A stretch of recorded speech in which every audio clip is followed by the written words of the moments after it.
Good morning, everyone. I hope and I'm sure you can hear me. Welcome to the webinar for the Academic Networking Grant.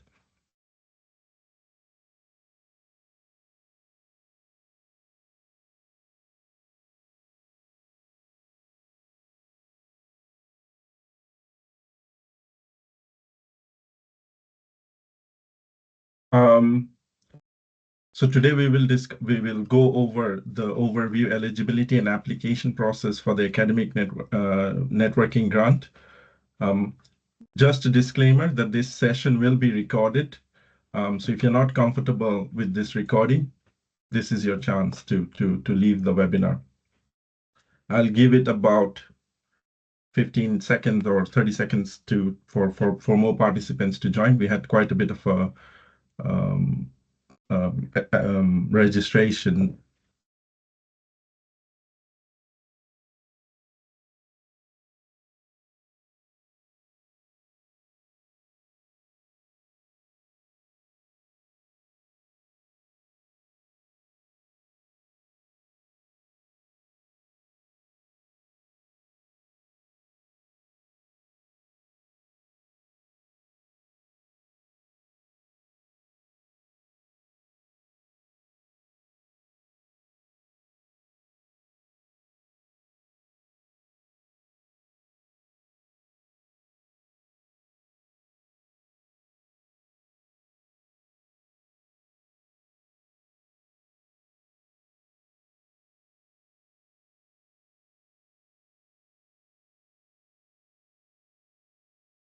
Super. I think I gave reasonable amount of time for people to join.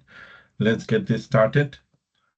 Welcome again, everyone. I'm happy to host this academic networking grant. I will have my colleagues supporting me as well in terms of the presentation and as well as the question and answers we will do later on. So this, as I mentioned, we'll be going over the overview, eligibility, and application process, as well as the funding details about the academic networking grants, which are on two specific themes. That is the safe decarbonization of maritime industries and safe digital maritime transformation. So this is your opportunity to ask as many questions as you want and ensure that your application aligns with our strategic priorities.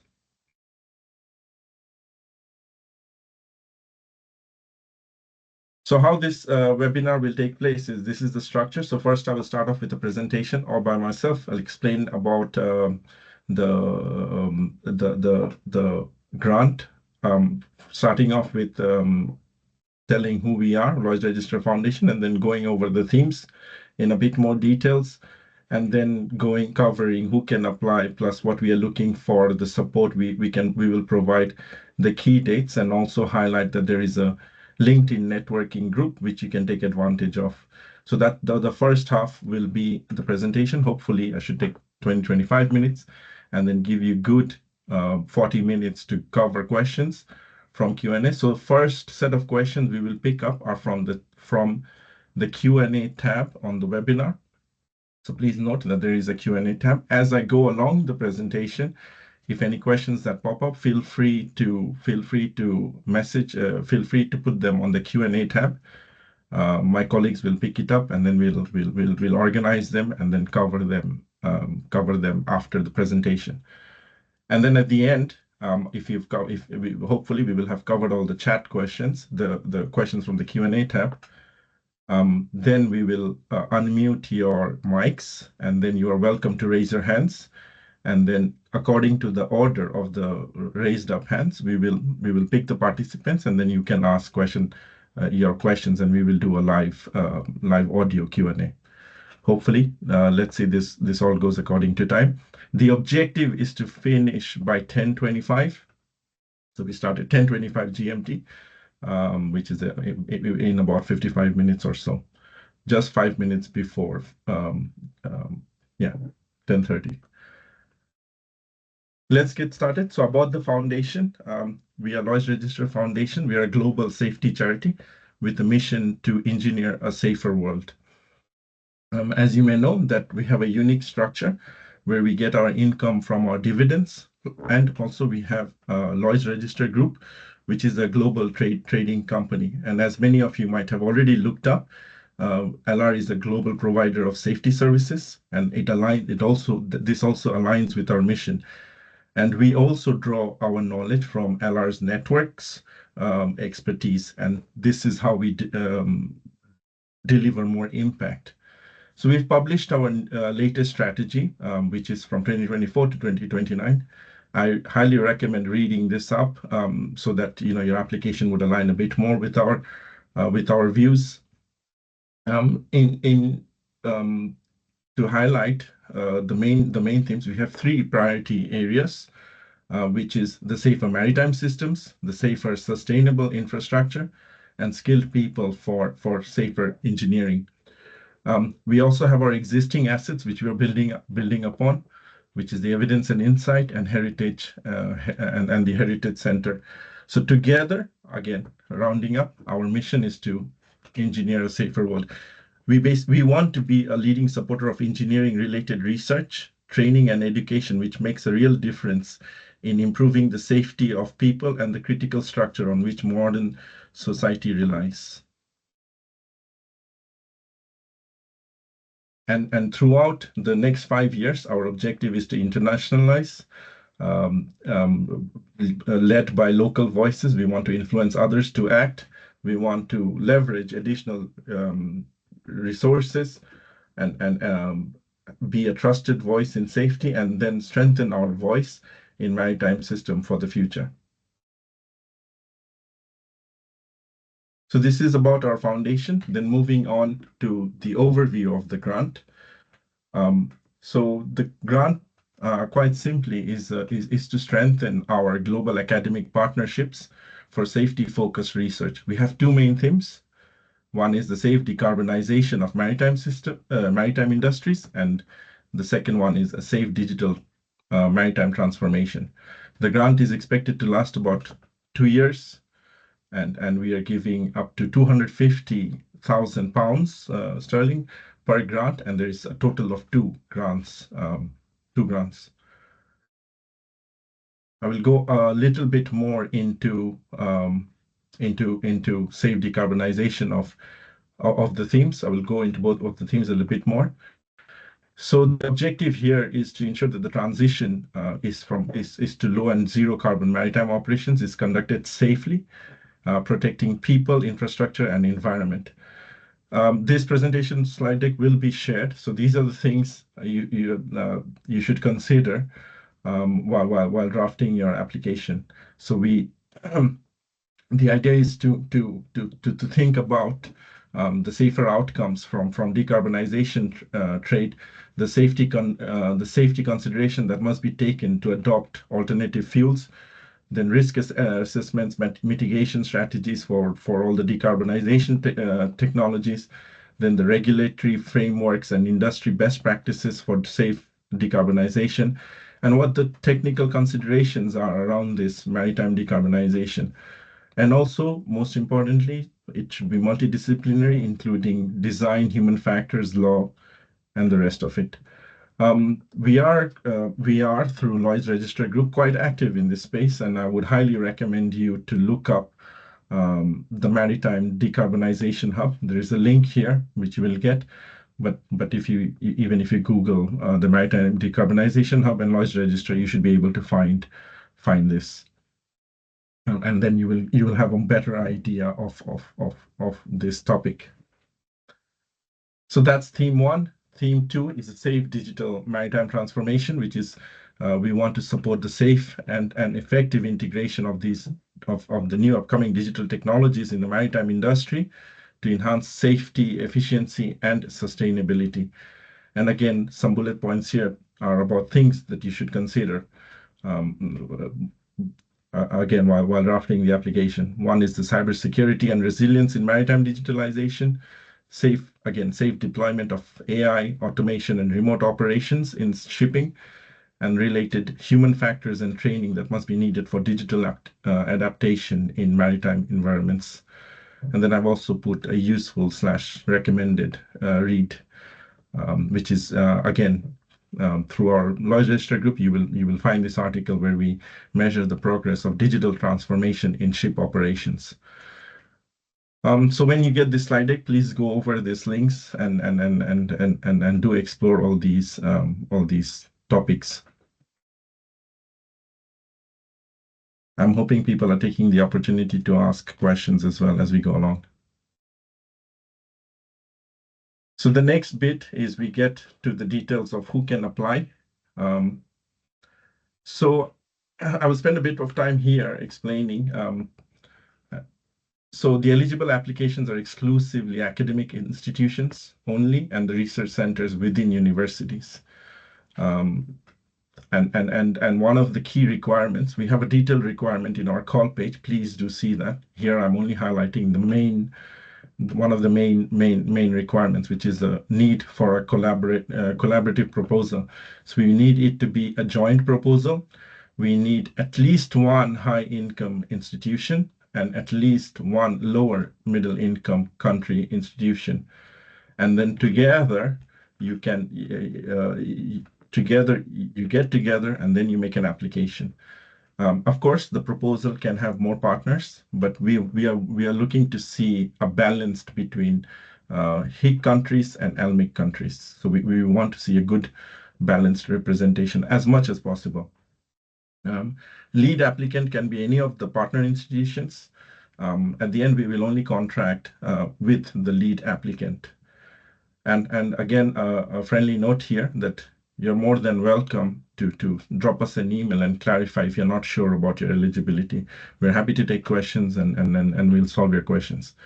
So here, by terms of figure, I've tried to explain what we mean. So for example, we have an academic institution from a HIC country, which is high income country. It can be a lead. They get together with an academic institution from an LMIC country, which is a lower middle income country. As a partner together, they apply for the safe decarbonization of maritime industries. Again, highlighting that, of course, you can have more partners in the background, and you're welcome to put them in the application. But our minimum requirement is to have one of each. So that's example one. And then same thing, you could have a lead from an LMIC, by all means, and a partner from HIC. Together, you apply for the safe decarbonization of maritime systems, maritime industries.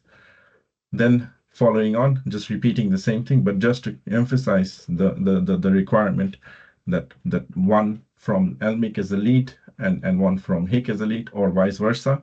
It can be either one lead as a lead, and then again together the joint proposal you apply for the safe digital maritime transformation.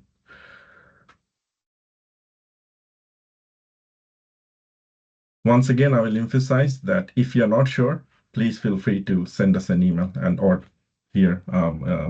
We'll try to cover as many eligibility questions, but it would be better if you phrase your case in an email, and then we can have a look in the background and get back to you with a confirmation.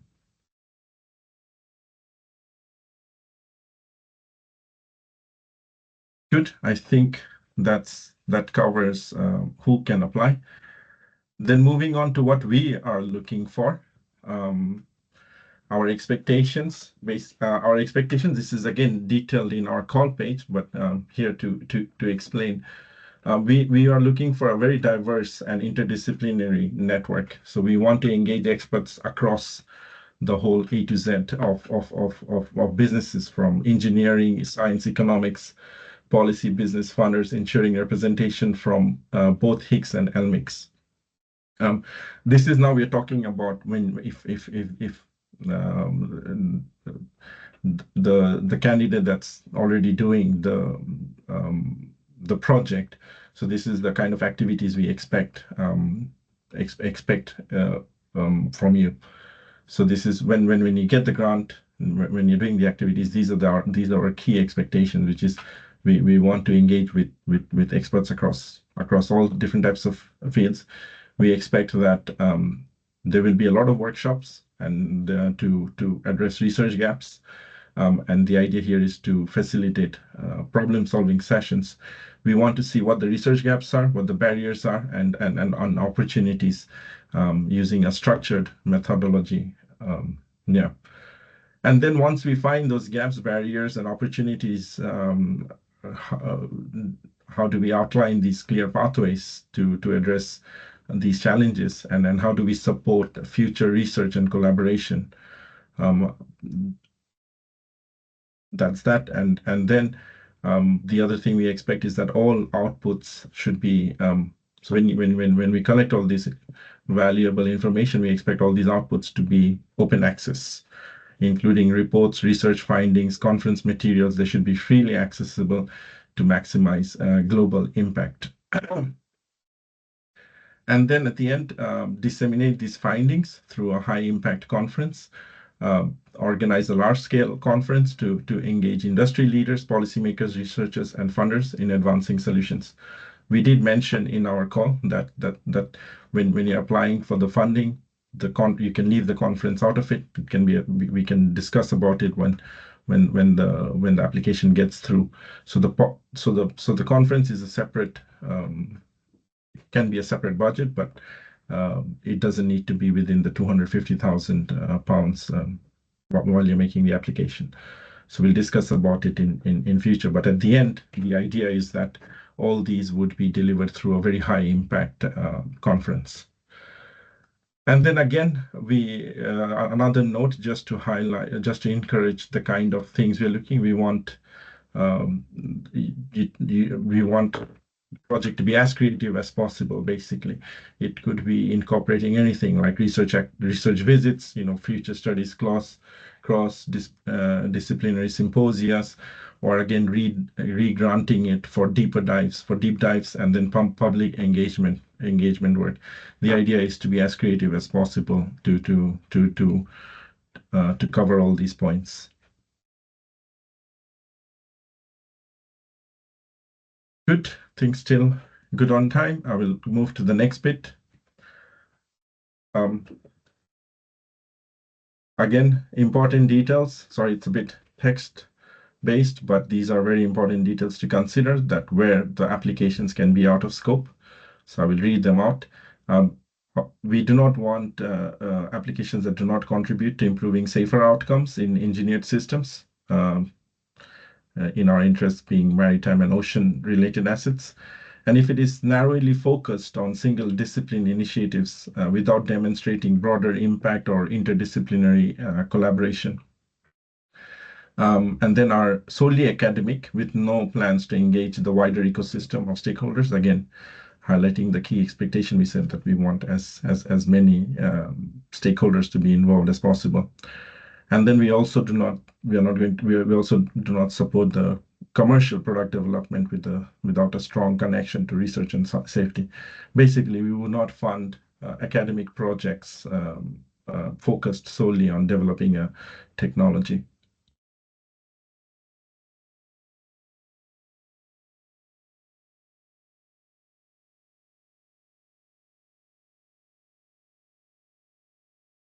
Good. Okay. So the next bits are about the funding and support, which you already know bit, but just to highlight. So it's up to 250,000 sterling pounds per grant, and it does not cover the final conference costs, which I mentioned already, but just to highlight again. And of course, with the funding, you will also get our support, which our co-hosting options would be available. So we will have our London offices, which you could use. And then, of course, you have access to additional resources that we bring, which is access to Lloyd's registers, to our global network, and the dissemination support we can provide.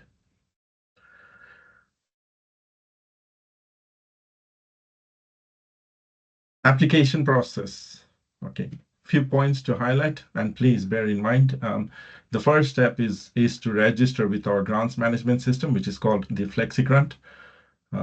So that's the first thing you need to do is to begin the application. You need to create an account with FlexiGrant. So please note that this step can take some time. So once you registered, you will receive an email to verify your account. And once you're set up, you put all your organizational details and the contact details, and then your account is created. So that's the first step. And then from that on, We are first looking for expression of interest, and again, the idea is that it's a light application, just giving an overview, just trying to get an overview of what you can bring or what your idea is, without taking too much of your time.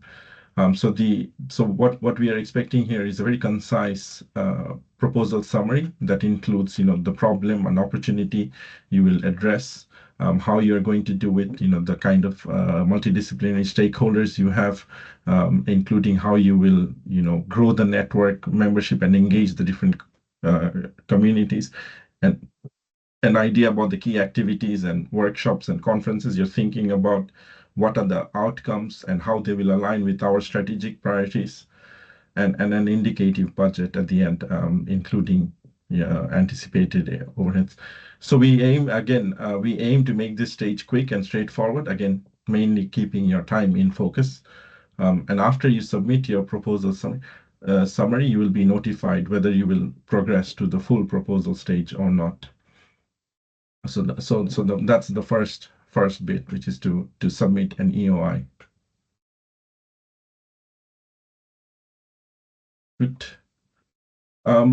Moving on, then once you get through the EOI, let's say you're invited to you make it successfully from stage 2, and you're invited to full proposal. This will only be invitational only, so we'll go through all the EOIs, and we'll notify applicants who makes it through.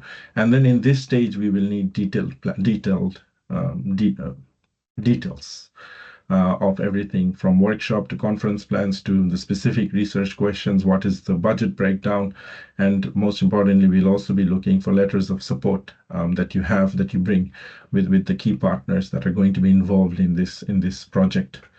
And the invitations to submit this full proposal will be issued 4th of April 2025. And then the deadline is also mentioned here for 9th May. This is for the full proposal, okay? Midday. And again, just to bear in mind, only proposals that are aligned with the networking academic grant scope will be considered. And of course, the obvious advice is to ensure timely submission of all the documents through the portal to avoid any delays in processing your application. I'll again give another minute here to think about to note the key dates, which is the EOI first. So you get to the FlexiGrant, register an account, put all your details in. The EOI deadline is 14th March, so we don't have a lot of time. And it's midday, 14th March, midday of GMT. So 14th March, midday GMT is the deadline for the EOI. And then, depending on how you do, you will get a notification of EOI success, which would be around 4th of April. And then the full deadline, the full application deadline will be 9th of May, again midday GMT.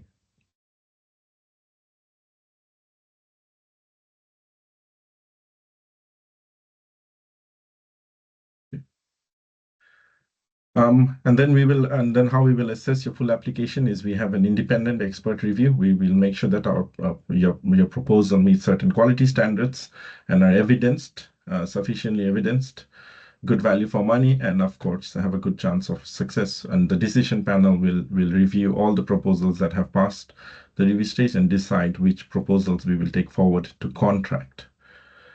And our grants team will contact you, informing of our final decision.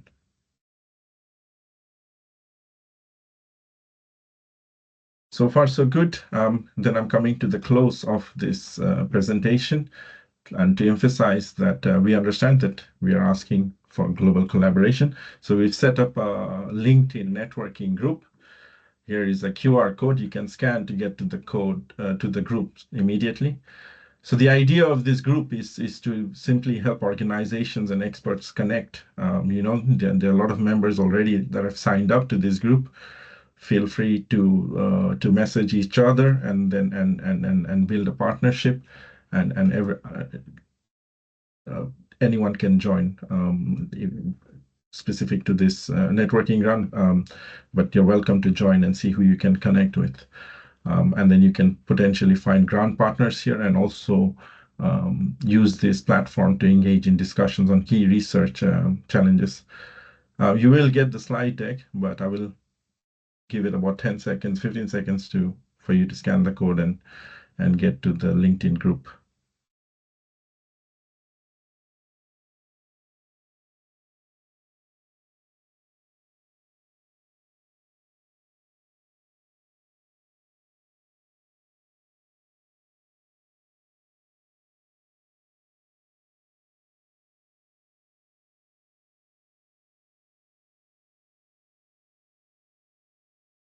Super. Okay. And finally, I will end the slide deck with a quote that collaboration allows us to know more than we are capable of knowing by ourselves.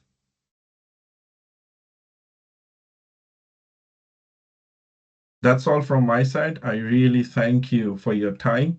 Now I will end the slide deck. I will end the slideshow, and then we'll go over with the support from my team. There'll be Sam, Jan, Beth, and Chris will help me go through the Q&As, and as well as we'll go through the questions from the Q&A first. So thank you again for your time to listening to me. I'll end the slideshow now.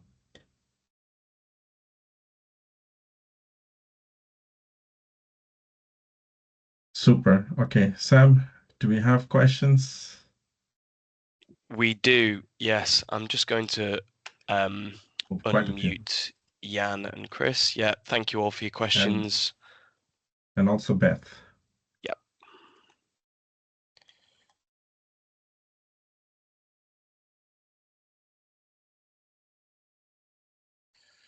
Okay. So the first question we got was from Sriram from Southampton Solent University. Where can we find the format for filling the grant application? That's an easy one. I can take it. It's FlexiGrant. It's our grant management system on. So if you manage to find our website, you should be able to get through the call page, and then the call page should take you to the grant management system, the portal, and then it's a normal sign up page. It asks you to verify your email, and then you can set up your profile and then start filling in the application. Once you fill in and you start applying, there should be a tab to say start application, and then you can just you can see the frame there. Thanks, Montazir. I'll just go through the remaining questions in the Q&A, and then we can come to the any hands in the room. So the next question is from Gavin from the Alan Turing Institute. Are current grant holders eligible? Again, very easy. I will take it. Sorry. Yes. Yes. Again, the main requirement being here that academic institution, research centers. Current and existing. We are looking to expand existing as well as looking to see new partners as well. More than welcome. Okay. The next question from Yvette. Could the application include a partner who is not an academic institution?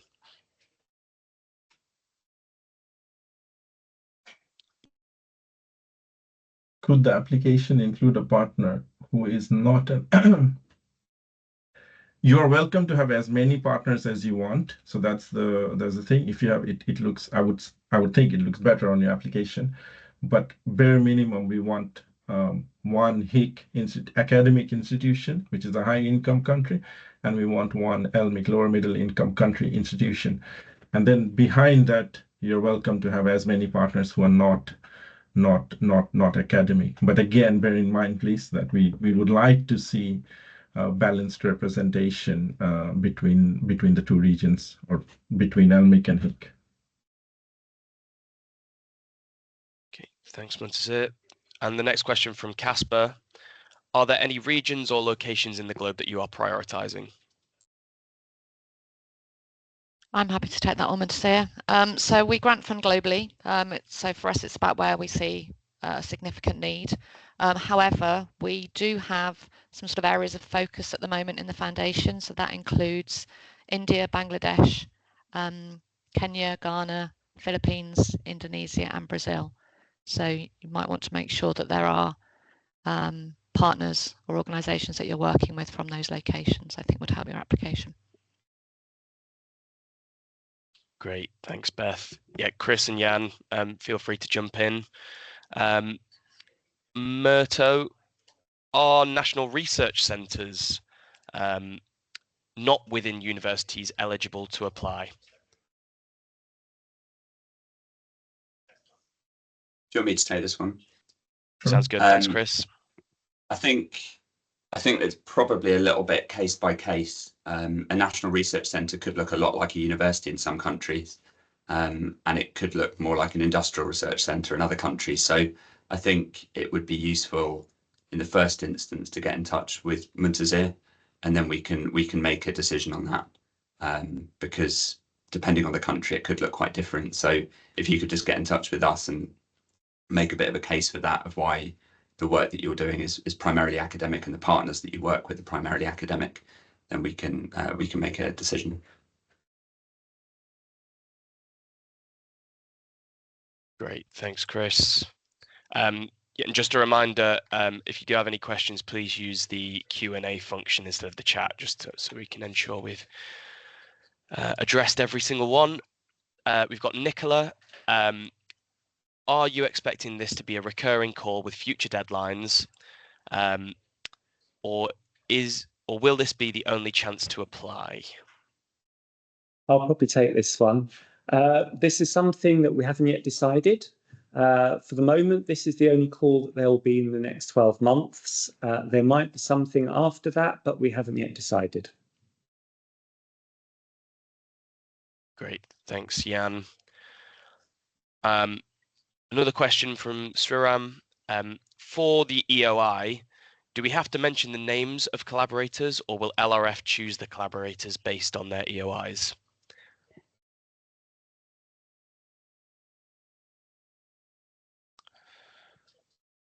Who's going to take this one? I can take it. Okay, Chris, please go ahead. So this is your application, so please include all of the names of the collaborators that you want. Make a long list. Obviously, this is the EOI, so we don't need lots of affirmative letters of support. That would be really great to get in the full proposal, as well as potential leverage and things that they can offer. But I think in the EOI, please just list the partners that you're expecting to work with.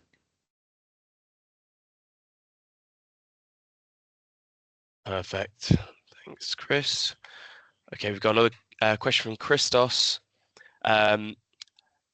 RE overheads. You mentioned in the call we will not fund significant overhead costs. Could you clarify what percentage would be acceptable for a UK institution? Thank you. I could probably cover this one with the background in UK higher education funding.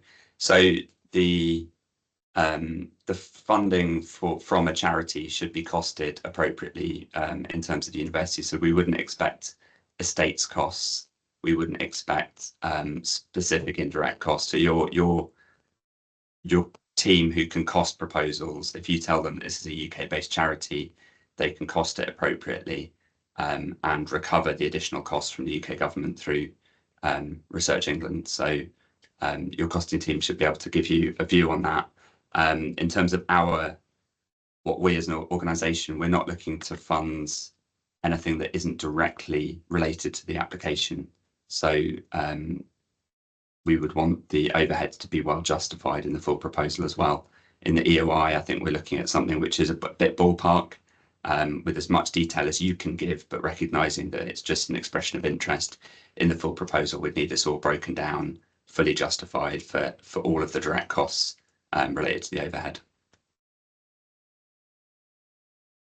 Thanks, Chris. We've also got another question about budgets, so I might put this one back to you. Could you say a little more about what kind of costs the budget brackets, travel, workshop, time, etc. can cover, and also what kind of OH costs you cover? The the kind of costs for budget, travel, workshop, people's time, that's all kind of standard costs. So if you need to transport 10 people to the other side of the world, then put in a kind of general cost for what you think that would look like.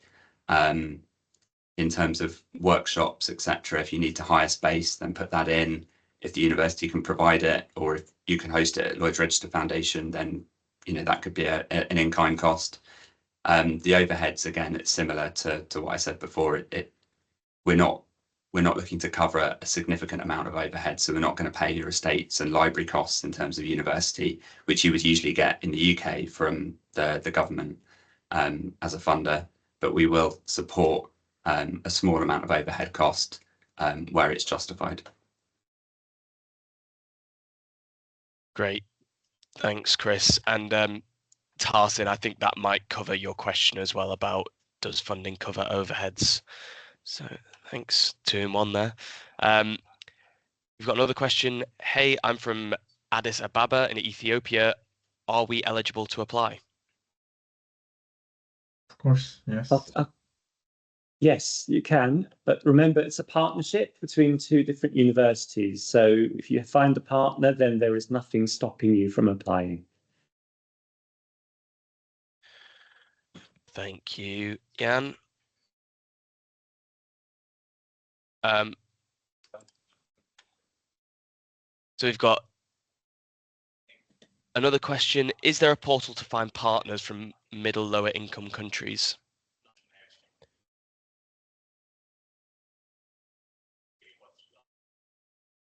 We've set up the LinkedIn group. So I would say please make the most use of it. Yeah, and we can circulate links as well to the LinkedIn matchmaking group as well after the call. We've got a question from Roberts. I am from the Regional Maritime University in Ghana. Please, can you clarify the issue of high and low income country? Also announcing that the RMU is open to collaboration. Okay, thanks, Robert. Muntazir, can you take this one? We followed the list from the. I'm trying to think of that name, but we have a list from I want to say It's the World Bank. OECD list. OECD, yes. So we'll forward that. So if you look up the OECD, and you will get a good classification of the HIC and ELMIC countries. Thank you. We've got another question. Can the activities such as exchange student programs be included?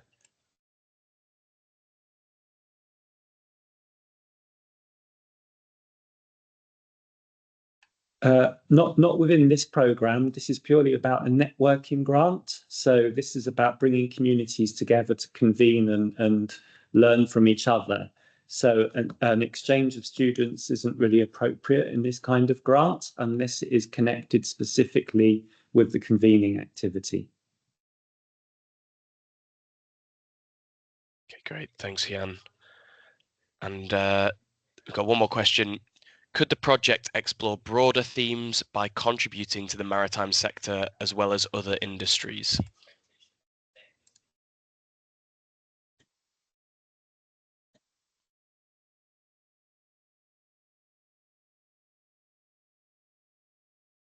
I'll say I think we've covered the two topics mainly. So we are looking for proposals around those two themes.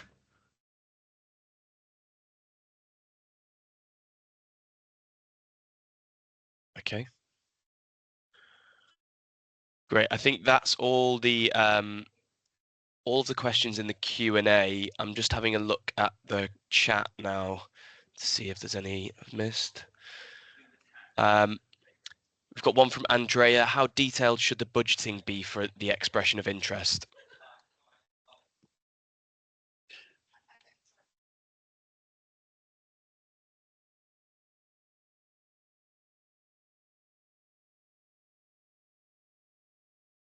So the expression of interest is telling us at this point in time your best estimate of what it will be like.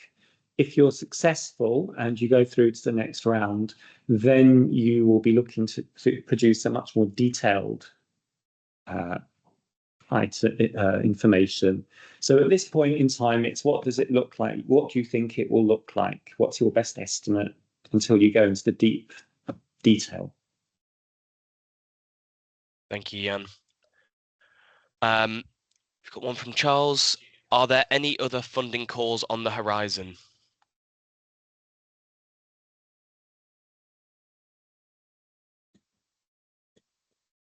As a foundation, we do have various funding calls, but this is the only funding call on the horizon which is to do with a networking grant.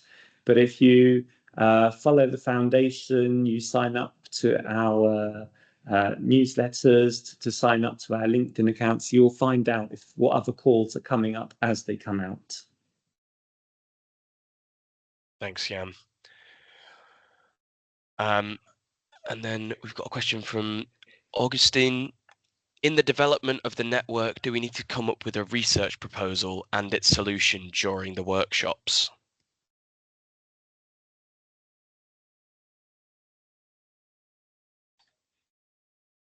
Who's going to take this one? Thinking of an answer.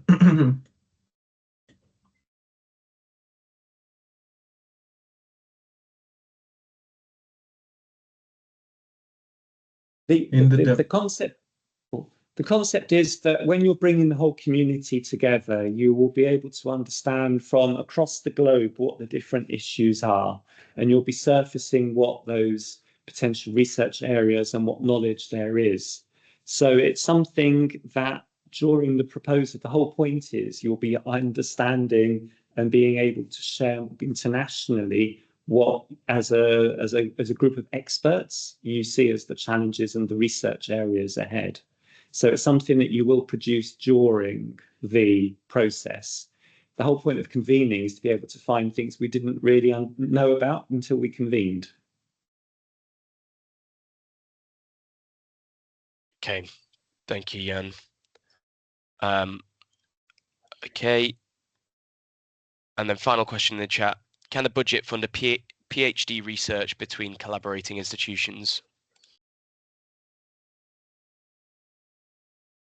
I think it's similar to what Jan has said earlier. The idea here is to convene and to do networks. So no, this would be out of scope. Okay. Thanks, Muntazir. Robert, I've just seen your question. Can we get the list for the classification of high and low income countries? I presume that can be shared in the chat of one of the team. Yeah. Okay. Great. I'm just seeing that there are a few more questions coming in via the chat. And that's a follow-up to the question, Jan. Would it be expected we come up with a final proposal to address the issue?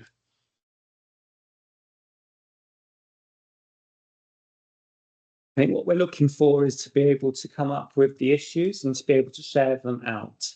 I think our intention is that we're creating a platform for these things to be surfaced and shared, and then that will be for many different organizations and funders across the globe who will then be, you would be talking to around funding what you find.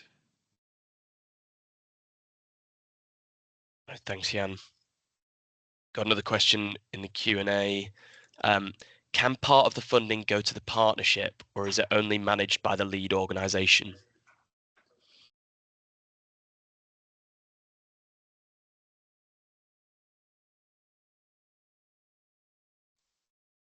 Can you come in on this? Yeah, Yeah. Thanks. So yeah, we will contract with the lead organization, so that's up to the lead organization to then disperse those funds to partners.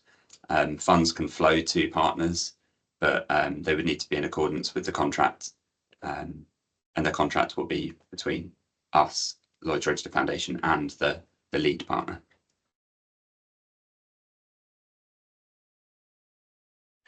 Beth, there seems to be a few questions around the 7 locations that we shared. Yeah, so just to clarify, those 7 locations are ones in which the foundation is looking to build safety leadership capabilities. However, it doesn't mean you have to only focus or even include those 7 locations, but it's just to make you aware that other programs of work that we are looking at the moment do cover and prioritise those locations, but by no means you have to focus on just those ones.